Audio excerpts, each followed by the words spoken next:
Hi there, it's Jenna from scribblinggrace.com. Today I'm going to be showing you how I'm going to paint some pretty lilacs with Q-tips.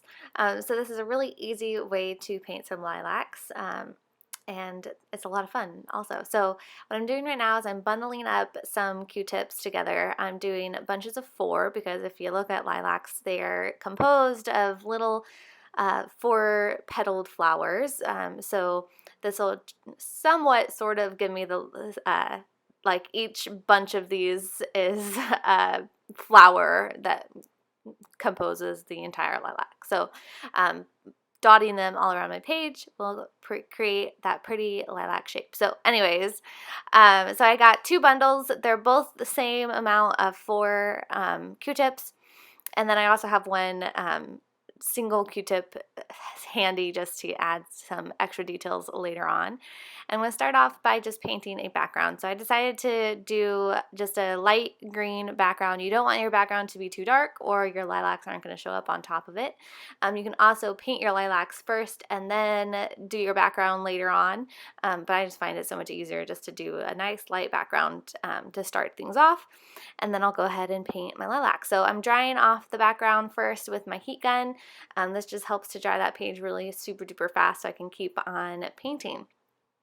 So the verse that I'm working on today is 1 Peter 1, 8 through 9, which says, "Though you have not seen him, you love him. Though you do not now see him, you believe in him and rejoice with joy that is inexpressible and filled with glory, obtaining the outcome of your faith, the salvation of your souls."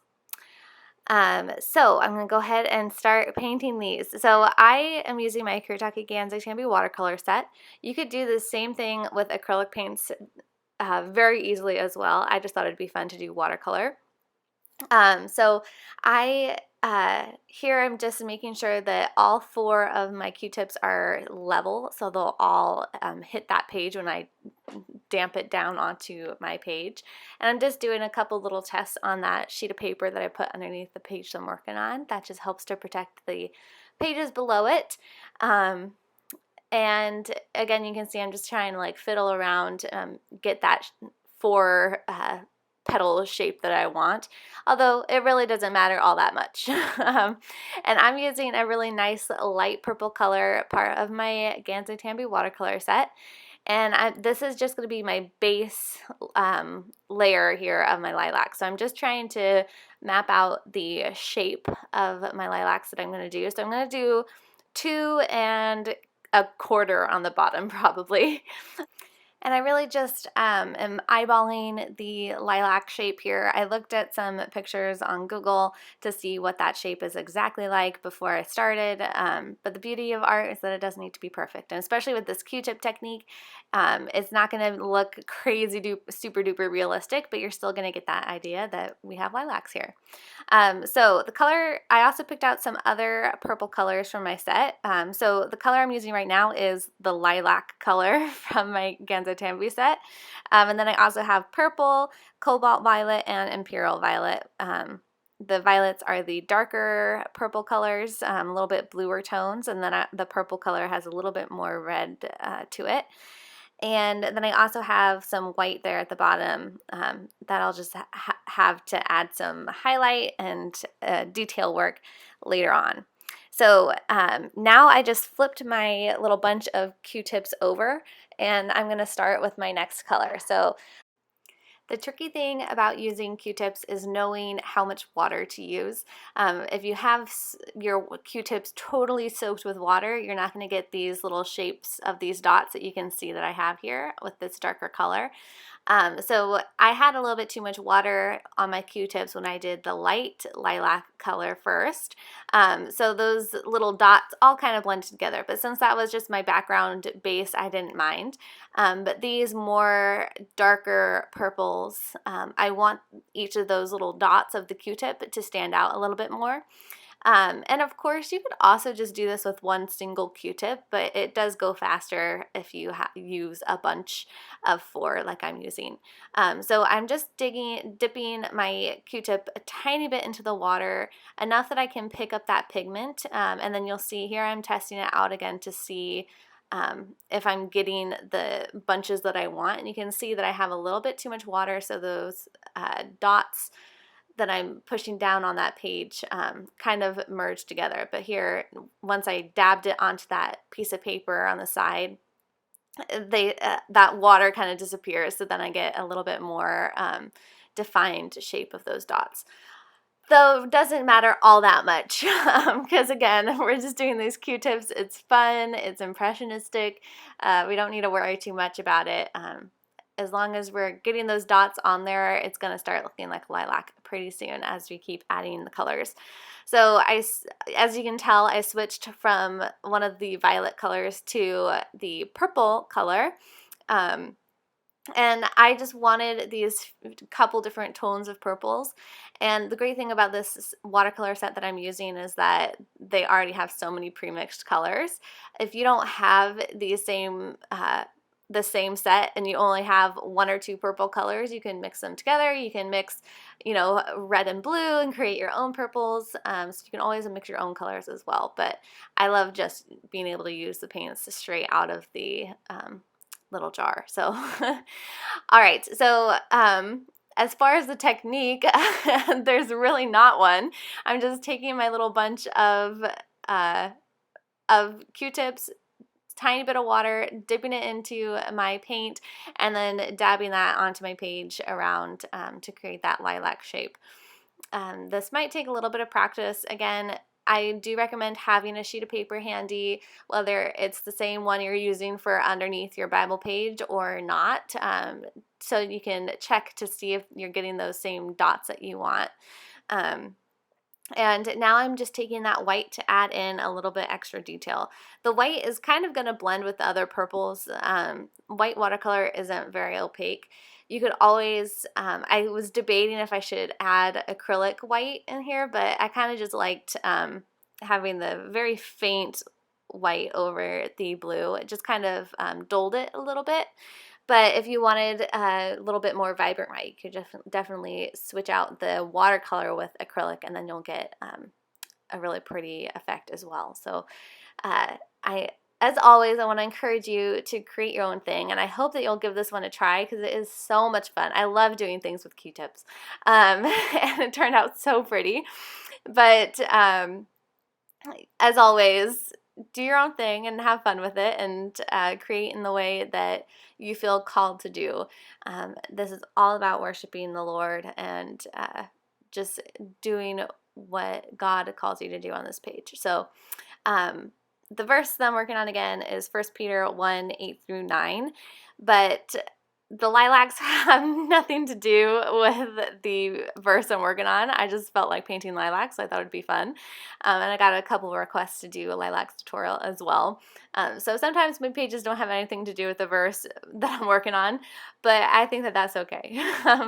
Sometimes the verses don't have a huge ton of imagery attached to them. There's so many verses in the Bible that do have imagery, like oceans and water and thunder and stuff, but for this one I didn't really have any imagery that came to mind, so I just decided to do my own thing, and that's totally fine because it's all just about spending time in the Word, worshiping Him, and meditating on that verse that you're working on. So my lilac flowers are done, and so now I'm just adding in some leaves to finish off this page. So I just took a small round paintbrush and I'm just creating some really simple leaf shapes, just trying to be kind of quick and messy about it because I don't want them looking totally super defined as opposed to the Q-tips. I feel like that would look a little bit strange if you had like these perfect realistic leaves next to some less realistic flowers.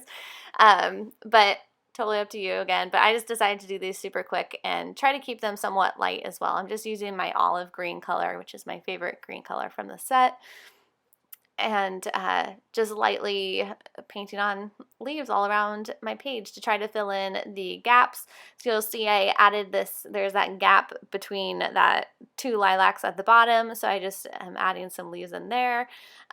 Once my paint kind of disappears from my brush, it leaves just a really light little tint, so I just add that around my page as well, just to kind of do a super duper light leaf that you can hardly see, but it helps to fill in that background again. And that's pretty much it for my painting, I think. So I know I didn't go into too much detail on how exactly to create these lilacs, but I hope that you understand through watching it. This was all real time up to this point, except for a little bit in the beginning. So all of the whole painting of the lilacs was real time. So it was a pretty quick little project to do. And now I'm going to go ahead and just add my lettering and finish this off. Oh, but before I do that, I wanted to show this as well.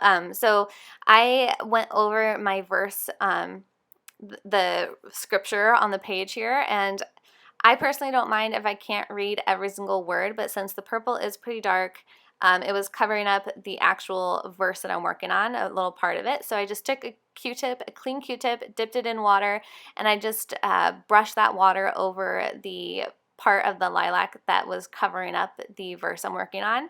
And I just dabbed that water back off with a paper towel, and then that lightened up that section so I can still read the whole verse on my page. So normally when I use watercolor, I can always read the scripture underneath it no matter what.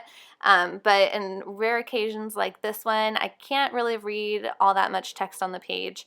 But I did at least want to make sure that I could read that verse that I focused on. But that's totally a personal decision. If you don't want to cover up that scripture, you can absolutely just scale this down and just keep it to the margins. Have fun with it and be creative with it. You could also do this on a separate sheet of paper and add it as a tip-in, or do it outside of your Bible completely. Totally up to you, and totally up to what you think you should do. I just personally don't mind if I can't read it, because I have many other Bibles that I read and study from, and this one I really just keep just for art and art worship. So I personally don't mind, but again, totally a personal decision. All right, so now I'm going to go ahead and add my lettering. So I am writing out, though you do not now see him, you believe in him. So I'm using my Tombow Fudonosuke brush pen and creating some brush calligraphy to do my lettering. I do have tutorials on how to create lettering like this, brush calligraphy and faux calligraphy tutorials, and I'll put those links in the blog post that goes along with this video, along with all of the links to the supplies that I use. And that blog post is at scribblinggrace.com/lilacs. Super simple, and I'll put that link in the description below as well. So you can head on over there and get everything that you need to create a page just like this. I am doing this brush calligraphy, but if you don't know how to do lettering like this, you could absolutely just do stamps or stickers or just your normal handwriting as well. So that's something to keep in mind as well. Now I'm going to go ahead and I'm taking a gel pen. This is a Sakura Decrease gel pen. Normally I would use a Uniball Signo gel pen, which I prefer, but I didn't have that one handy, and this one is a pretty good gel pen as well. So I'm just adding a little bit of highlight to my lettering. It's not super duper noticeable, but it does help it to stand out a little bit better. And then I also decided to use that gel pen to add in a little bit of detail into my lilacs. So I'm just kind of doing little crosses, X shapes in my lilacs to create that look of those 4 petal flowers that make up the lilac. So I really like how it turned out. You, of course, can change this up any way that you see fit, but I hope that you enjoyed this tutorial and it helped to provide you with some inspiration. And if you do give this tutorial a shot, please tag me on social media at Scribbling Grace so that I can see it. And that's it. So I hope that you enjoyed this video. If you did, please give it a thumbs up and subscribe to my channel if you haven't already. All right, much love and many blessings. Bye.